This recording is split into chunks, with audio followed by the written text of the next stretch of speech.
नमस्कार, मैं छत्तीसगढ़ अखबार के YouTube चैनल इंडिया आजकल के स्टूडियो से सुनील कुमार एक बड़ी दर्दनाक कहानी लेकर आपके बीच आया हूं, जो हिंदुस्तान में कहानी घर घर की भी है। मद्रास हाई कोर्ट ने अभी एक पति को अपनी पत्नी को प्रताड़ित करने के लिए 6 महीने की कैद सुनाई है और कुछ 5,000 रुपया जुर्माना भी सुनाया है। निचली अदालत ने फैसला नहीं दिया था ऐसा, उस फैसले को पलट दिया है हाई कोर्ट ने और ये कहा है कि पत्नी हो जाने से आप उसको प्रताड़ित नहीं कर सकते, आपका उसके ऊपर ऐसा कोई हक नहीं है कि उसको प्रताड़ित करो। अब मैं इसके बारे में क्यों बोल रहा हूँ? ये शादी की बात की प्रताड़ना तो जगह जगह होती है, हर जगह। इस पल भी 25 लाख आबादी के मेरे इस शहर में कहीं न कहीं कोई पत्नी प्रताड़ित हो रही होगी, शायद कुछ दर्जन। इसकी चर्चा मैं इसलिए कर रहा हूं कि 80 साल का है ये डोकरा पति, बूढ़ा। छत्तीसगढ़ी में डोकरा कहते हैं, तो मेरे मुंह से डोकरा निकल रहा है उसके लिए। 80 साल का पति है, 80 से बड़ा, और पत्नी भी 80 साल की है। अब मुझको ये बताइए, जो औसत उम्र है हिंदुस्तान की, उसके हिसाब से तो दोनों को मर चुका रहना चाहिए था, और फिर ऊपर इनको जो भी अलाट होता, स्वर्ग अलाट होता, नर्क अलाट होता, एक को स्वर्ग एक को नर्क रहता, जो भी अलाट होता है इनको, उधर जाके मारपीट करने की उम्र थी इनकी अभी कुछ 72 साल 73 साल ऐसे कुछ औसत उम्र है यहाँ पे। यानी 80 के पर्याप्त पहले हमारी औसत मौत हो चुकी रहती है।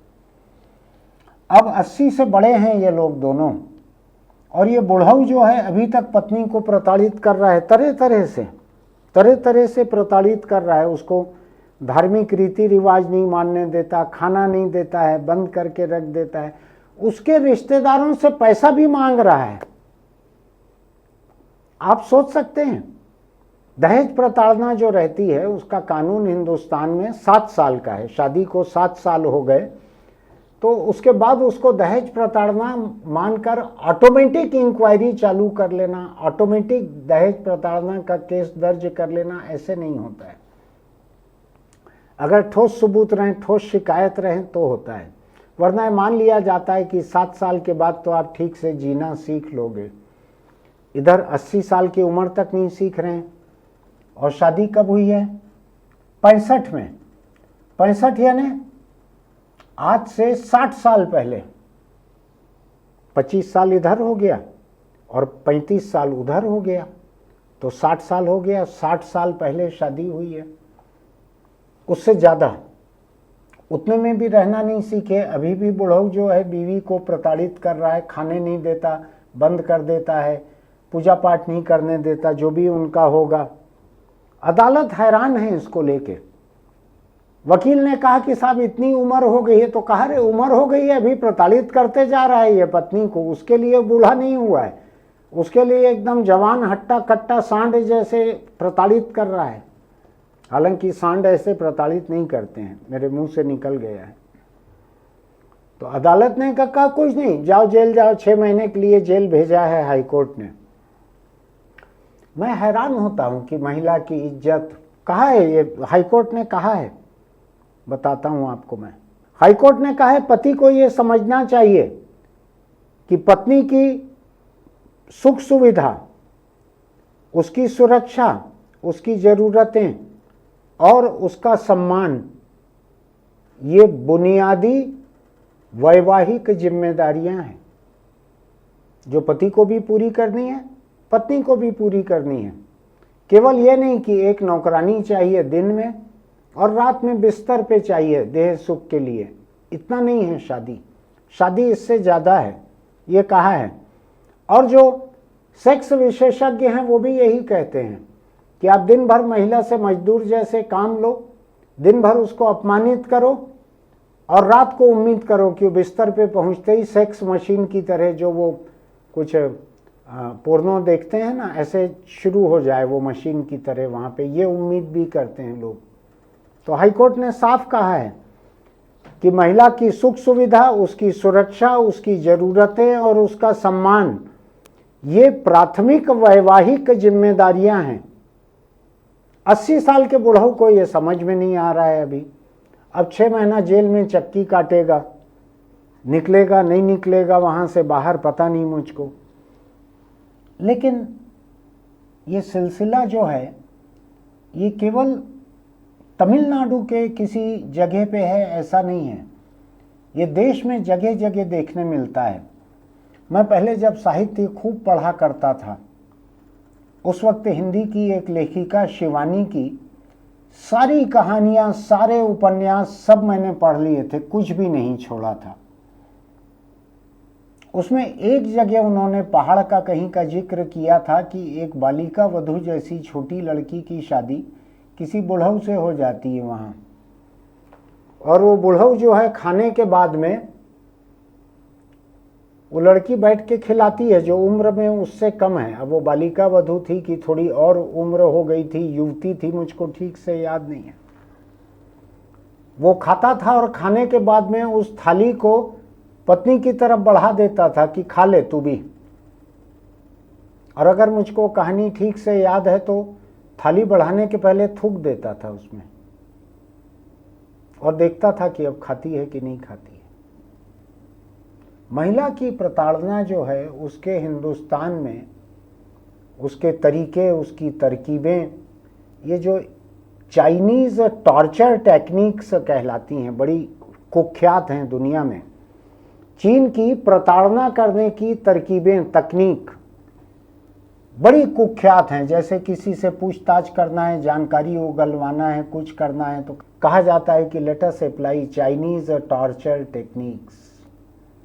प्रताड़ना के तरीके, नखून उखाड़ते हैं, क्या करते हैं मुझको मालूम नहीं है ठीक से। हिंदुस्तानी मर्द जो हैं ये लोग प्रताड़ित करने के और तरीके जानते हैं। आप 80 साल की उम्र के आदमी को देख रहे हैं ना, ये शुरू से चालू हो जाता है, बचपन से चालू हो जाता है। छोटे लड़के देखते हैं कि बहन जो है वही खाना ला के परोसेगी, वही माँ की मदद करेगी खाना बनाने में, कुछ गिर जाएगा तो वही साफ करेगी फर्श को। आपको ध्यान है स्कूल की हमारे यहाँ जो किताबें रहती थी, अभी तुरंत याद नहीं है, कुछ साल पहले तक मेरी देखी हुई थी बाल भारती वगैरह में, जिसमें छोटे बच्चों को हिंदी पढ़ना सिखाते हैं। उसमें रहता था कमल घर चल पढ़, कमला नल पर जल भर। ये सिखाया जाता था, हमारे यहाँ पढ़ाया जाता था अभी कुछ साल पहले तक। अभी बंद हुआ होगा तो मुझको नहीं मालूम है। ये वहीं से, ये वही कमल और कमला जो हैं ये 80 साल के हो गए, लेकिन अभी भी 80 साल का कमल जो है तमिलनाडु में वो उम्मीद कर रहा है कि उसकी 80 साल की पत्नी कमला जो है उसके गुलाम की तरह काम करे। वो बैठ के पढ़े, पेपर पढ़ रहा होगा, बाल भारती नहीं पढ़ेगा। और उसकी पत्नी जो है कमला 80 साल की, उसके लिए नल से जल भर कर लेकर आए। ये सोच जो है बचपन से जो भरी हुई है दिल दिमाग में, ये खत्म होने का नाम ही नहीं ले रही है। मुझको लगता है कि ये केस ऐसा है जिसको तमाम लोगों के बीच चर्चा करनी चाहिए कि इसकी उम्र आ गई है, 80 से ऊपर का है, मौत भी बहुत दूर नहीं होगी। मुझको लगता है 6 महीने की कैद जो है वो और इसकी उम्र को तेजी से बढ़ाएगी। लेकिन इसकी हरकतें नहीं गई। जो एक औसत हिंदुस्तानी मर्द जो रहता है, जिसका अपनी पत्नी के प्रति इसी तरह का बर्ताव रहता है, आमतौर पे ऐसे ही बर्ताव रहता है। आप देखते हैं ना कि पत्नी पंच बन जाए तो पति जो है दस्तखत करने लगता है पंच की हैसियत से। पत्नी पार्षद बन जाए तो वो पार्षद पति बन जाता है, वो सरपंच पति बन जाता है, वो सभी तरह का पति बन जाता है।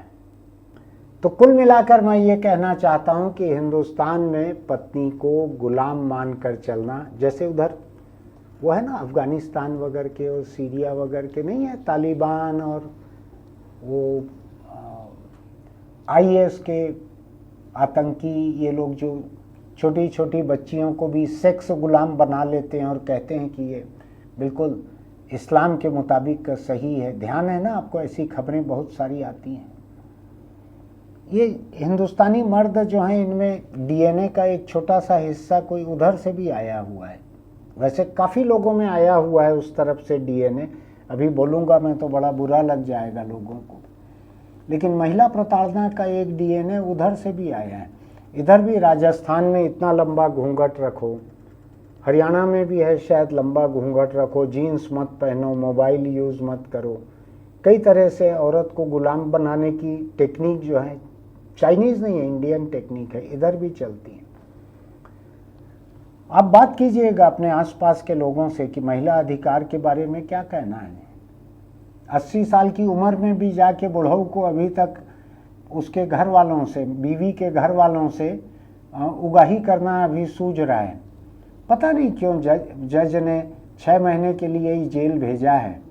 इसको लंबे समय के लिए भेजना चाहिए था जेल, कम से कम बुढ़िया जो है वो चैन की सांस तो ले ले, एक आज़ादी तो जी ले, जब तक ये कैद रहे तब तक। आपको लगता है कि मैंने एक ज़रूरी मुद्दा उठाया है तो हमारे YouTube चैनल इंडिया आजकल को सब्सक्राइब कीजिएगा, नोटिफिकेशन की बटन दबाइएगा, लाइक कीजिएगा, इसको अपने दोस्तों को भेजिएगा, कमेंट बॉक्स में लिखिएगा कि आपको ये बातचीत कैसी लगी, इस मुद्दे पर आपका क्या कहना है। चलते चलते एक छोटी सी सलाह, अगर आपके पास, आप थोड़े से भी संपन्न हैं, आपके पास कुछ पत्रिकाएं आती है, कुछ किताबें आती है जो आपके काम की नहीं है, तो उसको अपने आसपास के मोहल्ले के काम करने वाले, कभी कोई कुरियर का सामान आपके घर छोड़ने आए, कभी कोई दूध या सब्जी देने आए, ऐसे लोगों को दे दीजिए। इसको कोई भी पढ़ने का शौक़ रखे तो उसको दे देना। हो सकता है कि आपके यहाँ जो बेकार रद्दी पड़ी हुई है वो किसी के पढ़ने के काम आ जाए। मैंने जब साहित्य वगैरह को पढ़ना बंद किया तो मैंने सैकड़ों किताबें जेल भिजवा दी, क्योंकि जेल में कैदी बहुत हैं, किताबें कम हैं, पढ़ना चाहते हैं कैदी, आपको थोड़ा जान के हैरानी होगी। तो सैकड़ों किताबें वहाँ भेज दी मैंने जेल में, और लोगों को कहा जेल भेज दो। आप उतनी जहमत नहीं उठा सकते तो अपने घर के कामगार लोगों से परे भी जो गरीब दिखते हैं आपको, उनको कोई मैगजीन दे दो, एक दिन पुराना अखबार दे दो, मत बेचो रद्दी में किलो भर, रोज दे दो किसी को। रोज जो सबसे गरीब आपके घर आते हैं पिछले दिन का अखबार निकाल के उसको दे दो कि बच्चों को बोलना पढ़े, घर वालों को बोलना पढ़े, तुम भी पढ़ना जो पढ़ सकते हो। आपको मेरी बात ठीक लगे तो सोच के देखिएगा, करके देखिएगा, फिर मिलते हैं।